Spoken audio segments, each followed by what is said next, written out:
Hello everyone, कैसे हैं आप सभी लोग। इस वक्त मैं हूँ दिल्ली में और दिल्ली में मैं यहाँ पर एग्ज़ाम देने के लिए आया हूँ। दिल्ली डिस्ट्रिक्ट कोर्ट का जो कि DSSB एग्ज़ाम कंडक्ट करा रही है। तो मेरा जो सेंटर पड़ा है वो नोएडा पड़ा है। तो मैं नोएडा जाऊँगा एग्ज़ाम देने के लिए। शाम को मेरा शिफ्ट है। तो वहाँ पे जो भी होगा, कैसा क्वेश्चन आएगा, कैसा जो भी होगा, मैं रिव्यू आप सभी को बताऊँगा। तो वीडियो पे बने रहिएगा। तो मिलते हैं एग्ज़ाम के बाद। तो फाइनली मैं एग्ज़ाम का रिव्यू देने के लिए आया हूँ। सॉरी, मैं वीडियो बना नहीं पाया था क्योंकि मैं ट्रैवल कर रहा था। मेरा 8 तारीख को थर्ड शिफ्ट मेरा एग्ज़ाम था। आज 10 तारीख है, 10 मार्च है।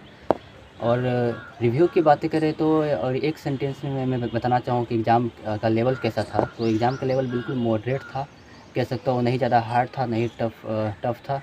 मतलब नहीं ज़्यादा हार्ड था और नहीं ज़्यादा ईज़ी था। कह सकते हैं कि मॉडरेट एसएससी के जैसा ही था। कुछ इस प्रकार का क्वेश्चन था। अ, सबसे पहले बात करें कि आप सभी को पता है कि 90 मार्क्स का एग्ज़ाम था, जिसमें 90 मिनट टोटल दिए हुए थे। 1.5 घंटे का आपके पास समय था। और इसमें क्या था, सेक्शनल टाइमिंग तो नहीं था, लेकिन आपका क्या था ना कि लॉक सिस्टम था। लॉक सिस्टम यूँ कहें कि जितने सेक्शन में डिवाइड किए गए थे, इंग्लिश हो या फिर रीजनिंग हो और या फिर जीके हो, उन सभी को एक सेक्शन को अगर आप सबमिट करते हो तो आप दूसरे सेक्शन में फिर आप एंटर नहीं कर सकते हो। ठीक है, यानी कि आप उसमें आप 50 मिनट दे दो या 20 मिनट दे दो एक सेक्शन को, उससे कोई फ़र्क नहीं पड़ता है। लेकिन आप एक बार सबमिट कर दिए तो आप दोबारा उस सेक्शन पे नहीं जा सकते थे। तो बहुत लोगों को ये चीज़ नहीं पता था, लेकिन बहुत लोगों को पता था पहले से। मुझे पहले से ये चीज़ की जानकारी थी, तो मैं उस हिसाब से अपना टाइमिंग मेंटेन कर रहा था। तो हालाँकि टाइमिंग को लेकर बिल्कुल कोई इश्यू नहीं था। जो लड़के एसएससी का तैयारी करते हैं, जो बच्चे एसएससी की तैयारी कर रहे हैं या फिर जिनका टाइम का अच्छे खासा आइडिया है, कितने समय देने चाहिए, उनको कभी भी टाइम को इश्यू नहीं हुए होंगे, क्योंकि आपका टाइम इनफ था। एसएससी में आपको 200 मिनट में आपको 200 मार्क्स के रहते हैं, स्टेनो की बात करें तो, जिसमें से आपको 120 मिनट दिए जाते हैं। तो आप समझ सकते हो इसमें 90 मार्क्स में 90 मिनट दिए गए थे 90 क्वेश्चन में। तो काफ़ी ईज़ी था। इसके हिसाब से, टाइमिंग के हिसाब से देखा जाता है, इनफ टाइम मिला था। तो सबसे पहले बात कर रहे हैं कि इंग्लिश का सेक्शन कैसा था। देखो, इंग्लिश को ना 50 मार्क्स का इंग्लिश था, 20 मार्क्स का रीजनिंग था और 20 मार्क्स का आपका ये था, जीके था। इंग्लिश को तो जो है ना 3 सेक्शन में डिवाइड किया गया था, यानी कि जो टोटल 50 मार्क्स का इंग्लिश था, उस जिसमें से आपको 20 मार्क्स, 20 मार्क्स और 10 मार्क्स को 3 सेक्शन कर दिया गया था, है ना। और इसका लेवल का बात करें तो लेवल मॉडरेट था, कह सकते हैं। ईजी भी कह सकते हैं, हार्ड भी कह सकते हैं। मॉडरेट लेवल था। कुछ क्वेश्चन से ईजी थे, कुछ क्वेश्चन ट्रिकी थे। ट्रिकी यानी कि आप बोल सकते हैं, 2 पैसेज आया था। 2 पैसेज में एक पैसेज काफ़ी ट्रिकी थे। मुझे उसमें टाइम लग गया सॉल्व करने में, लेकिन थोड़ा ट्रिकी थे वो एक पैसेज। और एक पैसेज सिंपल थे, वो हो गया था ईजिली। और जीके के लेवल की बात करें, जीके भी मॉडरेट ही किया था, एसएससी के जैसा ही था, है ना। वो मॉडरेट था। करंट अफेयर 1 या 2 करंट अफेयर था, उससे ज़्यादा करंट अफेयर था नहीं। हिस्ट्री क्वेश्चन थे। और रीजनिंग का अगर बात करें तो रीजनिंग तो आपका एसएससी की तरह ही मॉडरेट था। 2-3 क्वेश्चन ऐसे थे जो कह सकते हैं कि टफ़ थे, ट्रिकी थे। मुझे टाइम टेकिंग था। मेरा तो सारा हो गया टाइम।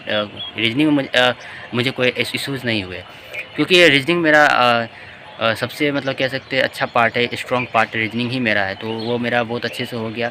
और इंग्लिश मॉडरेट था, इंग्लिश भी हो गया। और जीके तो मेरा ऐसे भी उतना अच्छा है नहीं, तो जीके तो ठीक-ठाक ही गया। तो मेरा टोटल अटेम्प्ट मेरा था 77 मैंने टोटल अटेम्प्ट किए हैं, जिसमें से सेक्शनल वाइज़ अगर मैं बोलूँ तो मुझे याद उतना नहीं है, लेकिन 20 आउट ऑफ 20 मैंने रीजनिंग में अटेम्प्ट किए। और 12 जो क्वेश्चन है, 11 या 12 क्वेश्चन मैंने जीके में अटेम्प्ट किए। अब बाकी जितने भी बचे क्वेश्चन मैंने इंग्लिश में अटेम्प्ट किए। ये मेरा अटेम्प्ट था। और अटेंडेंस की बातें करें तो अटेंडेंस, मुझे पता है कि आप सभी को पता है कि ऑल इंडिया ये वैकेंसी थी, तो सभी लोग भरे थे। लेकिन इसका सेंटर सिर्फ दिल्ली में था। तो सिर्फ दिल्ली में सेंटर होने की वजह से कि बहुत सारे लोग वहाँ पे जा नहीं पाए, तो अटेंडेंस हर साल जैसे होता था वैसे ही अटेंडेंस था। बहुत ही कम बच्चे आए थे। मेरे रो में 10-15 के आसपास कंप्यूटर थे, इसमें से 3 या 4 बच्चे थे। इसी तरह से हर रो में इसी तरह से कुछ ज़्यादा खास बच्चे नहीं आए थे। जितना कंप्यूटर अलॉट किए गए थे उतने में। और ओवरऑल बात करें कि कट ऑफ फेस का क्या इम्पैक्ट पड़ेगा, तो कट ऑफ पे बिल्कुल इम्पैक्ट पड़ेगा। अटेंडेंस को लेकर नहीं, क्योंकि अटेंडेंस तो हर साल इतना ही रहते हैं। एज लिमिट पहले 30 था और 30 ही होना चाहिए था।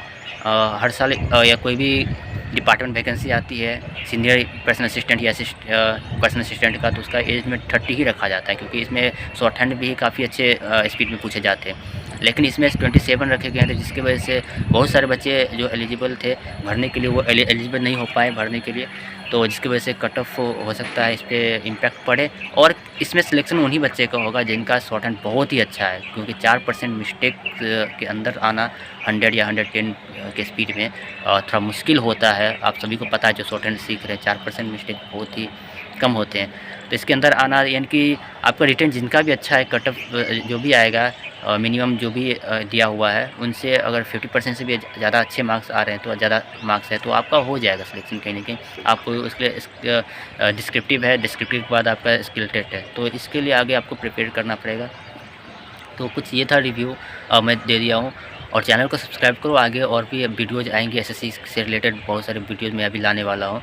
तो चैनल को सब्सक्राइब कर दो, लाइक कर दो। फिर मिलते हैं दूसरे वीडियोज़ में, बहुत ही जल्द वो वीडियो भी आने वाला है।